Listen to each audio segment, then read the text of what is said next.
സംസ്ഥാനത്ത് വേനൽ മഴ ശക്തി പ്രാപിക്കുന്നു. വരും മണിക്കൂറിൽ കേരളത്തിലെ കൊല്ലം, പത്തനംതിട്ട, ആലപ്പുഴ, കോട്ടയം, ഇടുക്കി, പാലക്കാട്, കാസർഗോഡ് ജില്ലകളിലെ ഒറ്റപ്പെട്ടയിടങ്ങളിൽ ഇടിമിന്നലോടുകൂടിയ മഴയ്ക്കും മണിക്കൂറിൽ 40 കിലോമീറ്റർ വരെ വേഗതയിൽ കാറ്റിനും സാധ്യത.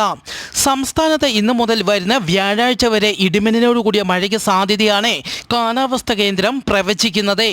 ഇടിമിന്നൽ എപ്പോഴും ദൃശ്യമാകണമെന്നില്ലാത്തതിനാൽ കാർമേഘം കണ്ടു തുടങ്ങുമ്പോൾ തന്നെ മുൻകരുതൽ സ്വീകരിക്കുക. ശക്തമായ കാറ്റിനും ഇടിമിന്നലിനും സാധ്യതയുള്ള ഘട്ടത്തിൽ ജനലും വാതിലും അടച്ചിടുക, വാതിലിനും ജനലിനും അടുത്ത് നിൽക്കാതിരിക്കുക തുടങ്ങിയ മുൻകരുതൽ സ്വീകരിക്കണമെന്നും അറിയിച്ചു.